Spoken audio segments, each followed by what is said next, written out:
કેમ છો મિત્રો? મજામાં? ગુજરાતી વિષયની આ યુટ્યુબ ચેનલમાં આપ સર્વેનું હાર્દિક સ્વાગત છે. ગુજરાતી ધોરણ 12માં આજે આપણે નવા જ પ્રકરણનો અભ્યાસ કરવાનો છે, જેનું ઊંડાણપૂર્વક અધ્યયન કરવાથી આપણે એ પ્રકરણ ખૂબ જ સરળતાથી સમજાઈ જશે. ગુજરાતી પ્રકરણ 4, સત્યાગ્રહાશ્રમ, જેનો સાહિત્ય પ્રકાર આત્મકથા ખંડ અથવા તો જીવનકથા ખંડ છે.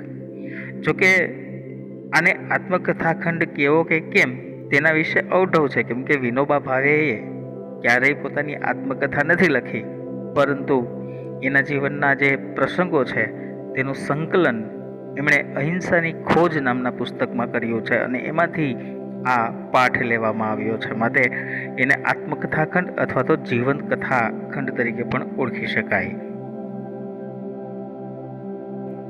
સૌ પ્રથમ આપણે સર્જકનો પરિચય મેળવીએ તો વિનોબા ભાવેનું મૂળ નામ વિનાયક રાવ નરહરી ભાવે હતું, જેઓનો જન્મ ગગોદા, જિલ્લો રાયગઢ, રાજ્ય મહારાષ્ટ્રમાં થયો હતો.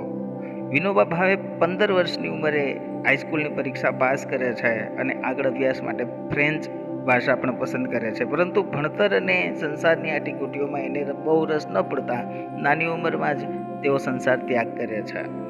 અનુયાયી બને છે, કોચરબ આશ્રમમાં આવે છે, વર્ધા મહારાષ્ટ્રનો આશ્રમ પણ તેઓ જ સંભાળે છે અને ભારતના રાષ્ટ્રીય અધ્યાપક એટલા માટે બને છે કે તેમણે ગીતા પ્રવચનો નામનું જે પુસ્તક લખ્યું છે એ પુસ્તકમાં તેમણે પોતાની નજરે ગીતાનું મહત્ત્વ એ સમજાવ્યું છે.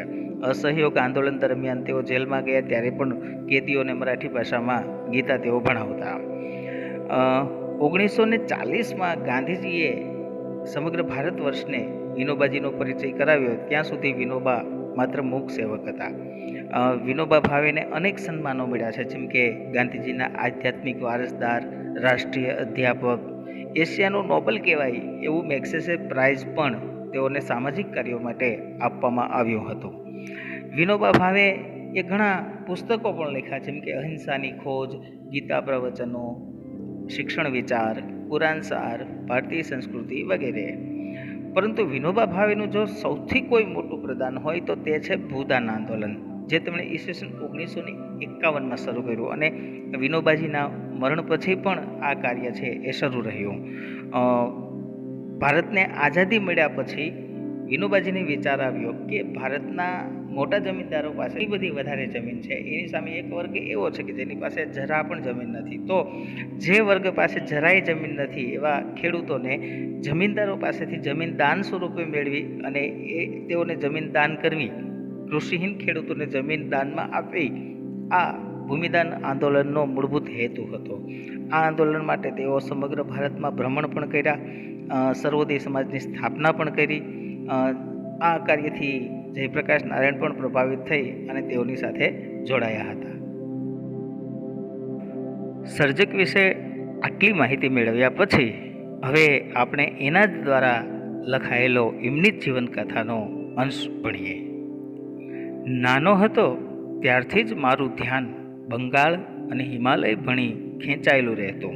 હું બંગાળ અને હિમાલય જવાના સપનામાં મહાલ્યા કરતો. એક તરફ બંગાળની વંદે માતરમની ક્રાંતિની ભાવના મને ખેંચતી, તો બીજી તરફ હિમાલયનો જ્ઞાન યોગ મને ખેંચતો. હિમાલય અને બંગાળ બેવના રસ્તા પર કાશી નગરી પડતી હતી. કર્મ સંજોગે હું ત્યાં આવી પહોંચ્યો હતો, પરંતુ ન હું હિમાલય ગયો ન બંગાળ, પરંતુ મનોમન તો હું એ બંને સ્થળે એકી સાથે પહોંચી ગયો. હું ગાંધીજી પાસે ગયો અને મને એમની પાસે હિમાલયની શાંતિ અને બંગાળની ક્રાંતિ બેવ સાંપડ્યા. ત્યાં હું જે પામ્યો તેમાં ક્રાંતિ અને શાંતિ બંનેનો અપૂર્વ સંગમ હતો. જ્યારે હું કાશી આવ્યો ત્યારે ત્યાં બાપુના એક ભાષણની ગરમાગરમ ચર્ચા ચાલ્યા કરતી હતી. ત્યાંના હિન્દુ વિશ્વવિદ્યાલયમાં બાપુનું આ ભાષણ થયું હતું. એ ભાષણમાં એમણે અહિંસા અંગે ઘણી વાતો સમજાવી હતી.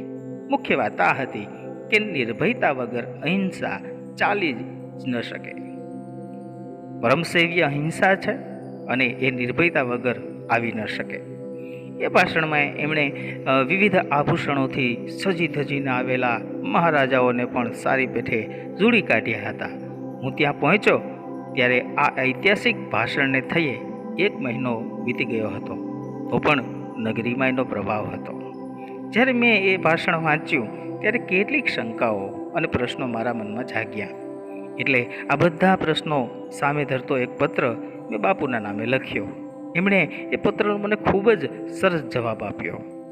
10-15 દિવસ પછી ફરી મેં એમને શંકાઓ પૂછી ત્યારે એમનું એક પત્તું આવ્યું કે અહિંસા અંગે જે પ્રશ્નો છે તેનું સમાધાન પત્ર વ્યવહારથી ન થઈ શકે.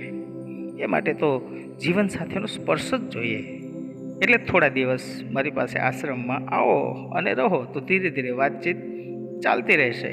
એમનો આ જવાબ કે સમાધાન વાતોથી નહીં જીવનથી થશે મને સ્પર્શી ગયો. એ જવાબની સાથે બાપુએ આશ્રમની એક નિયમ પત્રિકા પણ મોકલેલી જે મારા માટે ઓર આકર્ષક હતી. ત્યાં સુધી કોઈ પણ સંસ્થાની આવી પત્રિકા મારા વાંચવામાં ક્યારેય આવી નહોતી. એમાં લખ્યું હતું, આ આશ્રમનું ધ્યેય વિશ્વહિત અવિરોધી દેશ સેવા છે અને એના માટે અમે નીચે લખેલા વ્રતો જરૂર માનીએ છીએ. નીચે સત્ય, અહિંસા, બ્રહ્મચર્ય, અસ્તેય, અપરિગ્રહ, શરીર શ્રમ વગેરે એકાદશ વ્રતોના નામ લખ્યા હતા. મને આ ભારે નવાઈજનક લાગ્યું. મેં તો ઇતિહાસના ઘણા થોથા વાંચી કાઢેલા, પરંતુ દેશના ઉદ્ધાર માટે વ્રતોનું પાલન જરૂરી મનાયું હોય એવું ક્યાંય ન પાડ્યું. આ બધી વાતો તો યોગશાસ્ત્રમાં, ગ્રંથમાં, ભક્તિ માર્ગમાં આવે છે, પરંતુ દેશ સેવા માટે પણ આવશ્યક હોય છે એ આ પત્રિકામાં હતી. એટલે મારું મન એ તરફ ખેંચાઈ ગયું. આ માણસ દેશની રાજનૈતિક સ્વતંત્રતા અને આધ્યાત્મિક વિકાસ બંને સાથોસાથ સાધવા માગે છે એવું મને લાગ્યું. મને આવું જ જોઈતું હતું. બાપુએ લખેલું, તું અહીં ચાલ્યો આવ, અને હું બાપુ પાસે પહોંચી ગયો. અહીં વિનોબા ભાવે પોતાને 2 દિશા તરફ જવાનું હતું તેનું વર્ણન કરે છે.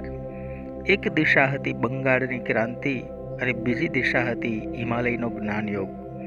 બંગાળમાં શરૂ થયેલી ભારતીય આઝાદીની ક્રાંતિ માટે વિનોબાજીને બંગાળ જવું હતું, તો પુષ્કળ જ્ઞાન મેળવવા માટે જ્ઞાનના ખજાના એવા હિમાલયની ગોદમાં પણ તેઓને જવું હતું. પરંતુ એ બંને સ્થળોની વચ્ચે કાશી, વારાણસી આવે છે અને તેઓ વારાણસી ગયા. ત્યારે વારાણસીમાં હિન્દુ વિશ્વવિદ્યાલયમાં ગાંધીજીએ એક ભાષણ આપ્યું હતું અને આ ભાષણની ચર્ચા ચારે બાજુ ચાલી રહી હતી. આજે કાશી હિન્દુ વિશ્વવિદ્યાલય છે, જે હાલમાં BHU એટલે કે બનારસ હિન્દુ યુનિવર્સિટી તરીકે ઓળખાય છે, જેની સ્થાપના ઈસવીસન 1916માં પંડિત મદન મોહન માલવિયાએ કરી હતી. 1300 એકરમાં પથરાયેલા આ યુનિવર્સિટીના કેમ્પસમાં જુદા જુદા 140 વિભાગો છે અને આ એશિયાની સૌથી મોટી નિવાસી યુનિવર્સિટી છે. એટલે ગાંધીજીનું જે ભાષણ આ યુનિવર્સિટીમાં થયું હતું તે મેળવી અને વિનોબાજીએ વાંચ્યું ત્યારે એમાં કેટલીક વાતો હતી, એ વાતો એને સમજાય નહીં. અને ભાષણનો મુખ્ય વિષય તો એ જ હતો કે નિર્ભયતા વગર અહિંસા આવી ન શકે. અને એ સબબ કેટલાક પ્રશ્નો વિનોબાજીને મનમાં ઉદ્ભવ્યા. નિર્ભયતા એટલે શું કે કોઈનાથી ન ડરવું, અને જો આપણે કોઈનાથી ડરતા જ ન હોઈએ તો એના તરફ હિંસા થવાની નથી.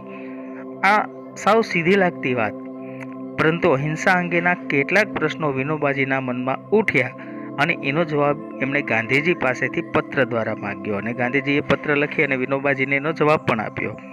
પરંતુ હજી પણ કેટલીક શંકાઓ રહી જતા ફરી એક પત્ર લખ્યો અને એ ફરી લખેલા પત્રના જવાબમાં ગાંધીજીએ વિનોબાજીને જણાવ્યું કે સમાધાન વાતોથી નહીં થાય, જીવનથી થશે.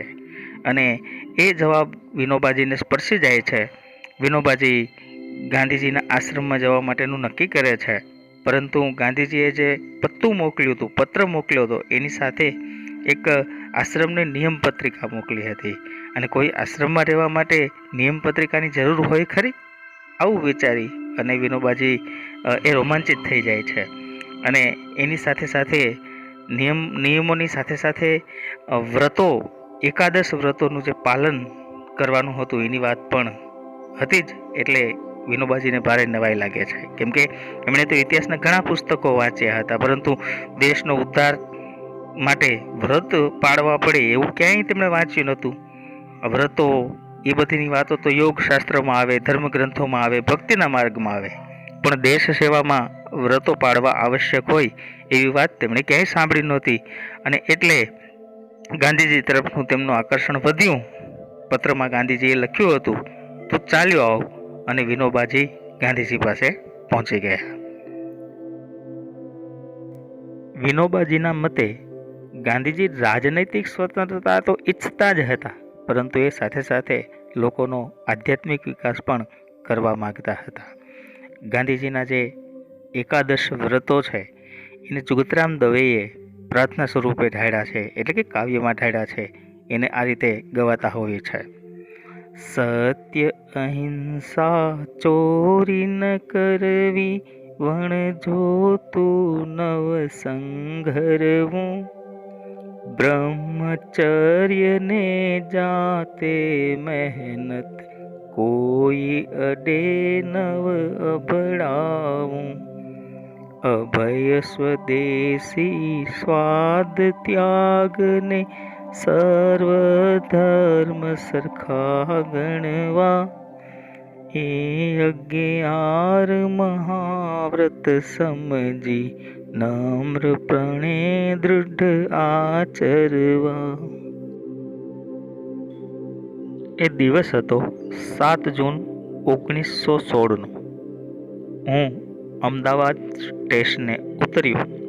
મારી પાસે ઝાઝો સામાન તો કશો હતો નહીં, એટલે જાતે જ ઉપાડી લીધો અને રસ્તો પૂછતા ચાલવા માંડ્યો.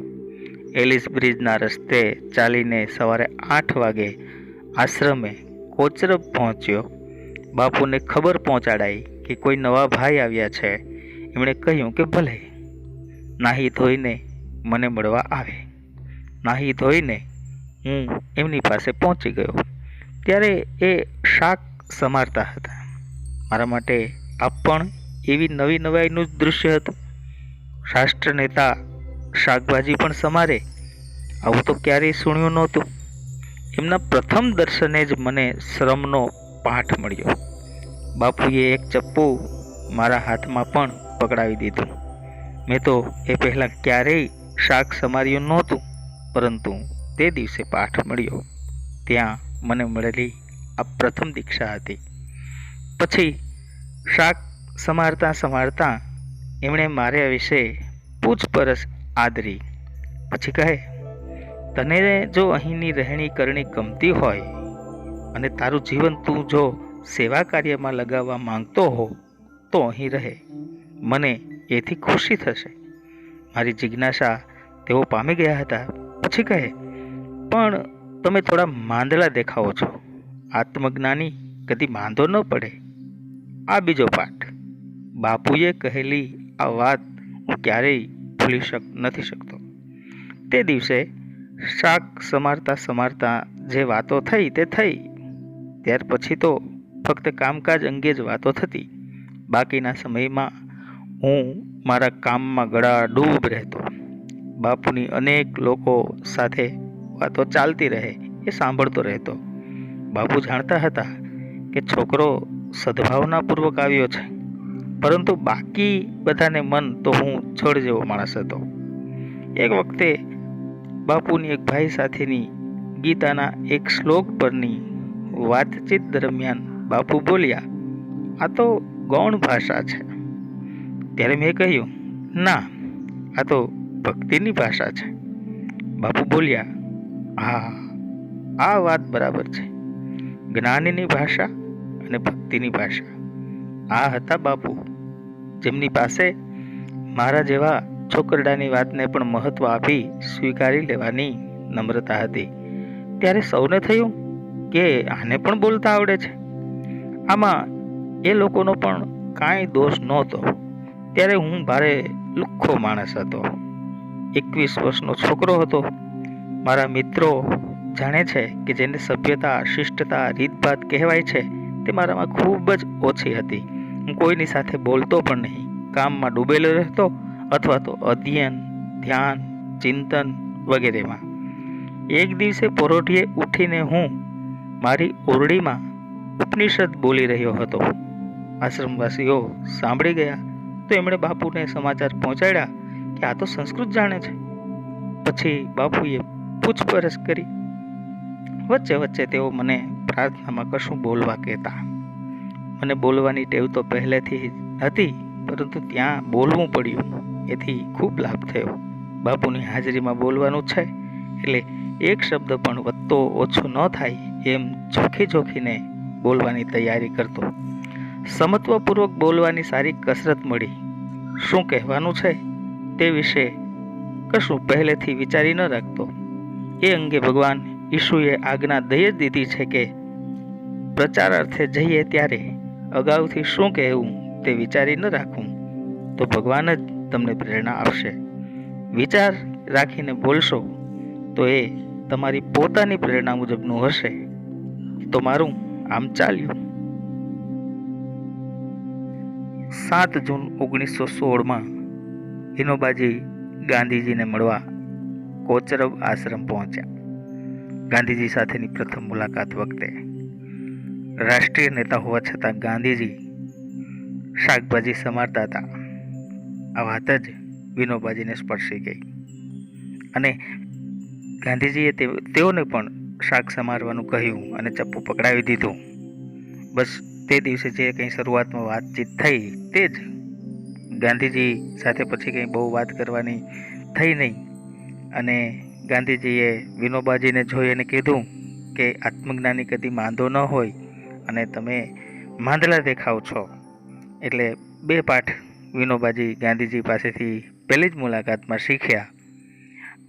નાના માણસોની વાત પણ સ્વીકારી લેવાની ગાંધીજીની મહાનતા એ વર્ણવતા કહે છે કે કોઈ સાથે ગીતાના શ્લોક બાબતે બાપુ વાત કરી રહ્યા હતા ત્યારે વિનોબાજી વચ્ચે કહે છે કે આ ગૌણ ભાષા નહીં પરંતુ આ તો ભક્તિની ભાષા છે.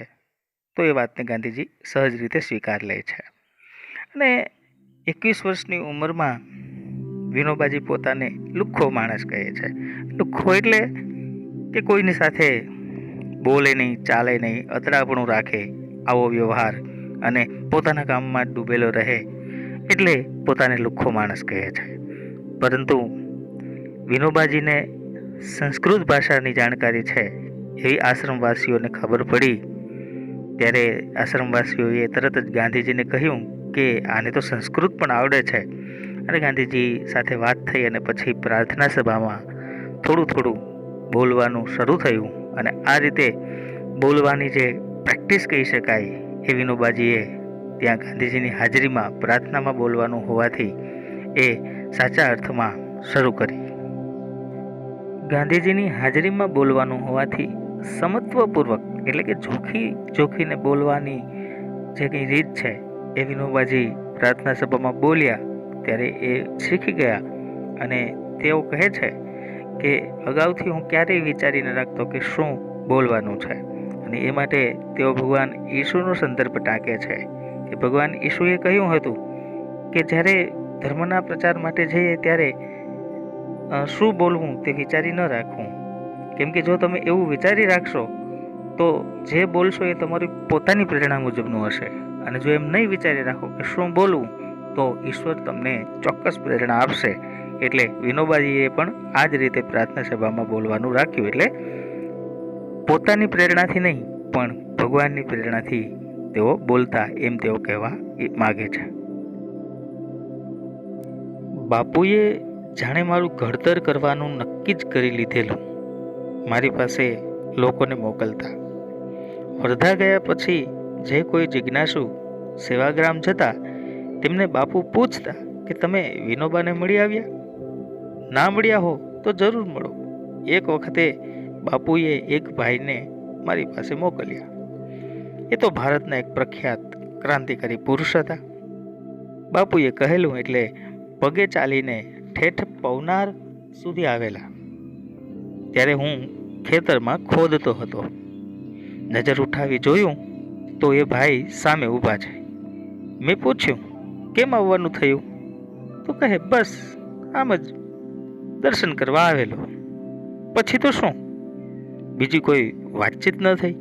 હું પાછો મારે કામે લાગી ગયો. નજર પણ કામ ભણી વળી ગઈ. એ ભાઈ થોડી વાર ઊભા રહ્યા, પરંતુ કાંઈ બોલ્યા કર્યા નહીં. પાછા જઈને એમણે બાપુ પાસે રાવ ખાધી કે તમે કેવા માણસ પાસે મને મોકલી આપ્યો, મારી સાથે કશી વાતચીત પણ ન કરી. બાપુ પણ સમજી ગયા. પૂછ્યું, તમે ત્યાં ગયા ત્યારે એ શું કરતા હતા? જમીન ખોદતા હતા એ જાણ્યું. એટલે બાપુ કહે, તો પછી નારાજ થવાની શી જરૂર છે? વિનોબા પોતાનું કામ કરી રહ્યો હતો ત્યારે તમારી સાથે બોલે કેવી રીતે? તમને ખબર નથી કે કોઈને મળવા જવું હોય તો પહેલેથી સમય માંગી લેવો જોઈએ? આમ બાપુએ એમને તો મનાવી લીધા, પણ પછી જ્યારે મને મળ્યા ત્યારે મને ફટકાર્યો. કહે, ભલા માણસ, કોઈ આવે ત્યારે એને મળવું, એની સાથે વાતચીત કરવી એ પણ એક પ્રકારનું કામ જ છે. આમ એમના હાથે મારું ધીરે ધીરે ઘડતર થતું આવ્યું છે. સ્વભાવે હું જંગલી જાનવર જેવો છું. બાપુએ મને પાળીતા પ્રાણી જેવો બનાવ્યો. એમના ચરણોમાં બેસીને જ હું અસભ્ય માણસમાંથી સેવક બન્યો છું. બાપુની સાથે રહીને મને સેવાની લગન લાગી. હું સેવાને ભગવાનની પૂજાનું સાધન અને જનતાને મારો સ્વામી માનું છું. બાપુએ મારી કસોટી કરી હશે કે નહીં મને નથી ખબર, પણ મેં તો મારી બુદ્ધિપૂર્વક એમની ઘણી પરીક્ષા કરી લીધી હતી, અને જો એ પરીક્ષામાં તેઓ ઊણા ઉતરત તો હું એમની પાસે ટકી ન શકત. મારી કસોટી કરીને એમણે મારામાં ગમે તેટલી ખામીઓ જોઈ હશે અથવા જોતા રહેતા હશે તો પણ તેઓ મને એમની પાસે રાખતા હતા.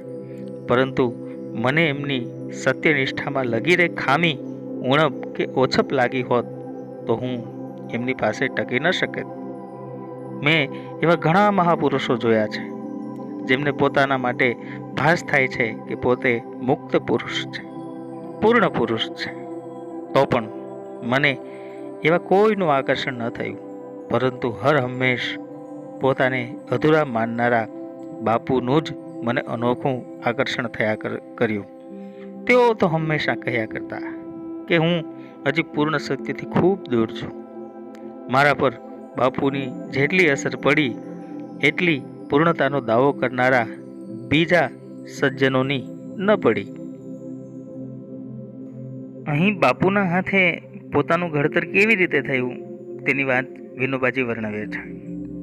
અન્ય માણસોને પણ વિનોબાજીને મળવા માટે મોકલે સેવાગ્રામ સુધી.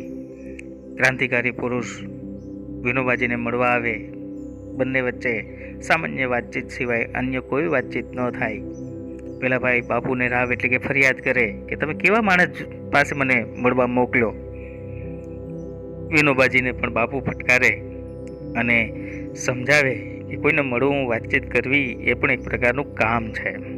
બાકી વિનોબાજી માટે એક જ વાત હતી કે સેવાને એ ભગવાનની પૂજાનું સાધન માનતા અને જનતાને પોતાનો સ્વામી માનતા.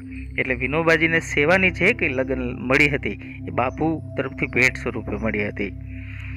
બાપુની પાસે જતા પહેલાં અને અત્યારે બાપુ પાસે રહીને પોતાના જીવનમાં કેવું પરિવર્તન આવ્યું છે એની વાત વર્ણવતા એમ કહે છે કે સ્વભાવે હું જંગલી જાનવર જેવો છું. બાપુએ મને પાળીતા પ્રાણી જેવો બનાવ્યો. તો બાપુએ પોતાના જીવન ઘડતરની આખી જે રીત, ટેકનિક અપનાવી હતી એમની આખી વાત અહીં મૂકવામાં આવી છે. પોતે એવું કબૂલ પણ કરે છે કે મેં બાપુની કસોટી કરી હશે. જો ગાંધીજી સત્યથી જરાક પણ છેટા હોત અથવા મારી કસોટીમાં ઊણા ઉતરત તો હું તેમની પાસે ન ટકી શકત. બાપુના સ્વભાવની મહાનતા વર્ણવતા તેઓ કહે છે કે બાપુ પોતાને ક્યારેય પૂર્ણ પુરુષ ન માનતા. તેઓ હંમેશા કહેતા કે તેઓ તો સત્યથી ખૂબ દૂર છે. જ્યારે સમાજમાં કહેવાતા મહાપુરુષો એ પોતે પૂર્ણ પુરુષ છે, મુક્ત પુરુષ છે, આવા દાવાઓ કર્યા કરતા હોય છે. વિનોબાજી એમ પણ જણાવે છે કે મેં બાપુની બુદ્ધિપૂર્વક કસોટી કરી હતી કે તેઓ સત્યની નજીક છે કે કેમ, અને જો તેઓ મારી કસોટીમાં ઊણા ઉતરા હોત તો હું તેમની પાસે ન ટકી શકત. બાપુએ કદાચ વિનોબાજીની કસોટી કરી હોય તો વિનોબાજીના વ્યક્તિત્વમાં એને ઘણી બધી ખામીઓ જોવા મળી હશે. છતાં પણ બાપુએ વિનોબાજીને પોતાની પાસે રાખ્યા, એ જ બાપુની મહાનતા. ટૂંકમાં મહાત્મા ગાંધીના સમગ્ર વ્યક્તિત્વનો સ્વીકાર કરવાની ખેવના અહીં વિનોબાજીની વાતોમાં દેખાય છે. હું બાપુને મળ્યો અને એમના પર મુગ્ધ થઈ ગયો તે એમની આંતરબાહ્ય એકતાની અવસ્થા પર. વળી કર્મયોગની દીક્ષા તો મને બાપુ પાસેથી જ મળી. ગીતામાં તો એ કહ્યું જ છે, પરંતુ એનો સાક્ષાત્કાર થયો બાપુના જીવનમાં. ગીતાના કર્મયોગનું પ્રત્યક્ષ આચરણ મેં બાપુમાં જોયું. ગીતામાં સ્થિત પ્રજ્ઞના લક્ષણો આવે છે. આ વર્ણન આખે આખું કોઈને લાગુ પડે એવો સ્થિત પ્રજ્ઞ તો શોધવા છતાં મહાન ભાગ્ય હોય તો જ મળે, પરંતુ આ લક્ષણોની નજીક પહોંચેલા મહાપુરુષને મેં મારી સગી આંખે દેઠા. 1917ની વાત છે. હું બાપુ પાસેથી 1 વર્ષની છુટ્ટી લઈને બહાર જતો રહ્યો હતો. પહેલાં વાઈમાં રહીને સંસ્કૃતનું અધ્યયન કરવાનો વિચાર હતો. આમ તો ગીતા પર મારો જે પ્રેમ હતો એ કારણે ઘરે જ મારા મિત્ર ગોપાળરાવની મદદ લઈને મેં સંસ્કૃતનો અભ્યાસ શરૂ કરી દીધો હતો. હવે વેદાંત અને દર્શનોનો અભ્યાસ કરવાનો હતો. વાયમાં મને આની ઉત્તમ તક મળી.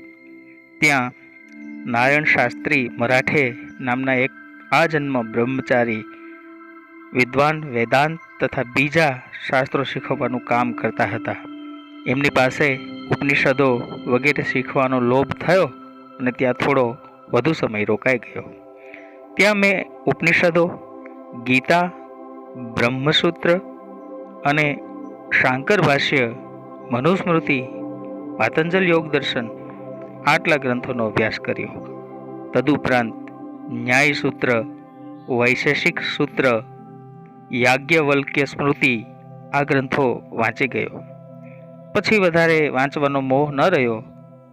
થયું કે હવે હું જાતે જ વધારે વાંચી લઈ શકીશ. બીજું કામ હતું તબિયત સુધારવાનું. એ માટે અગાઉ મેં 10-12 માઇલ ફરવાનું રાખ્યું હતું. પછી 6 થી 8 શેર અનાજ દળવાનું શરૂ કર્યું. પછી 300 નમસ્કાર શરૂ કર્યા. એનાથી આરોગ્ય સુધરી ગયું. આહાર પણ હું વિચાર કરીને લેતો હતો. પહેલાં 6 મહિના સુધી નમક ખાતો, પણ પછી તો તે છોડી દીધું. મસાલો વગેરે બિલકુલ ન ખાતો અને કદી ન ખાવાનું વ્રત પણ લઈ લીધું. દૂધ શરૂ કર્યું.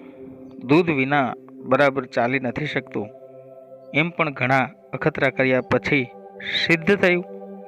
1 મહિનો માત્ર કેળા, લીંબુ અને દૂધ પર કાઢ્યો. શક્તિ ઘટી ગઈ એટલે આહાર નક્કી કરી લીધો. 1.5 શેર દૂધ 60 રૂપિયા ભાર, ભાખરી 2 તોલા જવારની, કેળા 4-5, લીંબુ 1 મળી શકે ત્યારે. સ્વાદ માટે બીજો કોઈ પદાર્થ ખાવાની ઈચ્છા નહોતી થતી, તો પણ હંમેશા લાગતું રહેતું કે આ ખોરાક પણ ખાસ્સો અમીરી છે. રોજના ખર્ચ કુલ 11 પૈસા થતા હતા. કેળા અને લીંબુ 4 પૈસા, જુવાર 2 પૈસા, દૂધ 5 પૈસા. શ્રીમદ ભગવદ્ ગીતામાં વર્ણવાયેલા બાપુ જોયા. સ્થિત પ્રજ્ઞ પુરુષ કેવો હોય? તો જેની સ્થિર બુદ્ધિ હોય, મન પર નિયંત્રણ હોય, ભોગ વિલાસ પ્રત્યે અનાસક્તિ હોય અને કોઈ પણ પરિસ્થિતિમાં જે વિચલિત ન થતો હોય, એવા મહાપુરુષને સ્થિત પ્રજ્ઞ કહેવાય. તો બાપુ આવા મહાપુરુષ હતા. 1917માં બાપુ પાસેથી રજા લઈને વિનોબાજી સંસ્કૃત શીખવા માટે વાઈ શહેર મહારાષ્ટ્રમાં જાય છે. અને આમ તો સંસ્કૃત શીખવાનો અભ્યાસ તો મિત્ર ગોપાળરાવની મદદથી ઘરે જ થઈ ચૂક્યો હતો, પરંતુ વાઈમાં રહેતા નારાયણ શાસ્ત્રી મરાઠે નામના વિદ્વાન બ્રાહ્મણે વેદાંત અને બીજા શાસ્ત્રો શીખવવાનું કામ કર્યું અને ઉપનિષદો, બ્રહ્મસૂત્ર, શંકર ભાષ્ય, મનુસ્મૃતિ, પાતંજલ યોગ દર્શન વિવિધ ગ્રંથોનો અભ્યાસ પણ વિનોબાજીને તેમને કરાવ્યો. સંસ્કૃતનું અધ્યયન પૂરું થયું પછી તબિયત સુધારવા માટે વિનોબાજીએ 10-12 માઇલ, 10 માઇલ એટલે અંદાજે 16 કિલોમીટર જેટલું અંતર થાય એટલું ફરવાનું, 6 થી 8 શેર અનાજ દળવાનું. અનાજ દળવું એટલે કે હાથની ઘંટી વડે ચક્કી પીસીને અનાજ દળવાની વાત છે અહીં. અને 300 સૂર્ય નમસ્કાર. આટલું કર્યા પછી આરોગ્ય સુધરી ગયું. આરોગ્યની દ્રષ્ટિએ તેઓ આહાર એટલે કે ખોરાક પણ વિચારીને લેતા. નમક વગરનો ખોરાક ખાતા, મસાલો બિલકુલ ન ખાતા. પણ દૂધ વગર ચાલી ન શકે એવું સિદ્ધ થયું એટલે એમણે ખોરાક પણ નક્કી કરી લીધો. અને ખોરાક નક્કી કરવા પાછળનું કારણ પણ એ જ કે શક્તિ ઘટી ગઈ હતી.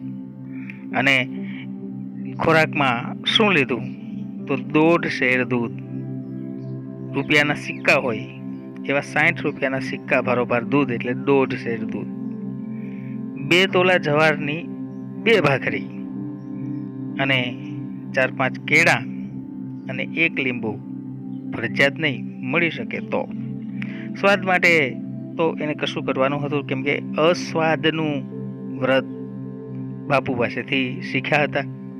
પણ આ જે ખોરાક ખાતા એ ખોરાક પણ વિનોબાજીને અમીરીનો ખોરાક લાગતો, કેમ કે આ ખોરાક ઉપર 11 પૈસાનો ખર્ચ થતો. આમ તો આ બધું હું તબિયતની દૃષ્ટિએ કરી રહ્યો હતો, પણ એમાં એકાદશ વ્રતોના પાલનની પણ દૃષ્ટિ હતી.